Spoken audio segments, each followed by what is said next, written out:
Hi, everyone. I'm Jim Hewling, and it's a real pleasure to welcome you to this edition of Execution Insights. You know, there's something sacred about this quiet space, the one that comes between Christmas and New Year's. Have you felt it? The world slows down just enough, I think, for us to reflect and for that reflection to kind of catch up with us in our busy lives. Now, I don't mean reflection about performance, but about life and meaning and who we're in the process of becoming. Last week on this platform, I reflected on a favorite story of mine, Jacob Marley, not as a ghostly figure, but as a sobering reminder for leaders. You see, I think Marley taught us that it's possible to accomplish a lot and still miss the things that matter most. He showed us regret, but it was awakened too late. But what I love most is that Charles Dickens didn't want to stop there, and neither do I, because The Christmas Carol is ultimately not Marley's story. It's Scrooge's story. And Scrooge offers something that Marley never could: hope, redemption, possibility. Not the sentimental kind, but the courageous kind. You see, Scrooge didn't first change his behavior, he first changed his heart. And that's the part I think we sometimes miss.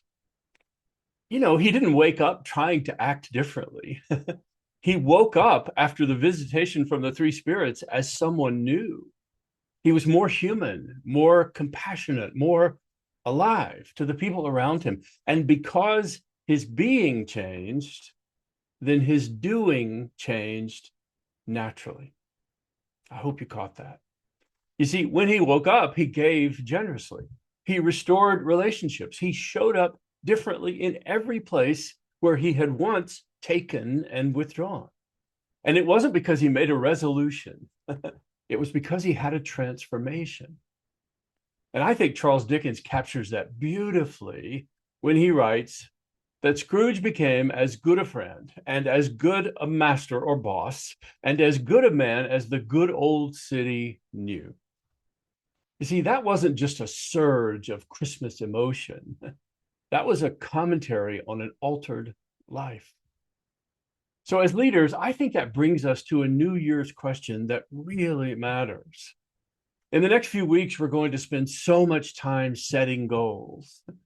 But what if those goals were being goals instead of doing goals? You know, who am I becoming? What type of leader do I want to be? How do I want empathy and courage and integrity to show up in my leadership? In a very real sense, who will I be this year? And when I walk into a room, what kind of presence will I bring with me? And maybe most importantly, how will those around me feel valued? Because Scrooge didn't just change what he did, he changed who he was.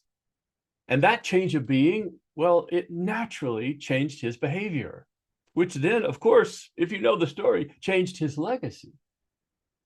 So as this new year approaches, I want to offer you a gentle invitation, one I'm taking myself. Think about not just what do I want to do next year, but who do I want to become next year?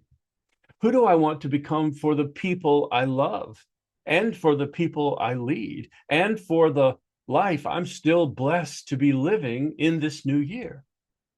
Because I can promise you this: goals will fade, roles will change, titles will come and go, but who we become and how people feel in our presence, that lasts forever. So may we remember Marley's warning, but may we also receive Scrooge's hope.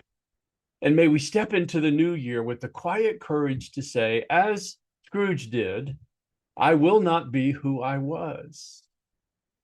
And my hope for this season is that that is true of you and true of me, and that it can be said of us in whatever circle we lead, that we too became as good and as kind and as happy a human as anyone has ever known. I think that's a life worth living. And I know that that's a leadership worth following. So I wish you all the best in this holiday season, and I look forward to starting a new year with all of you in the weekly edition of Execution Insights. Until then, Happy New Year, everyone. May it be a joyous, happy, prosperous, and fulfilled time for all of us.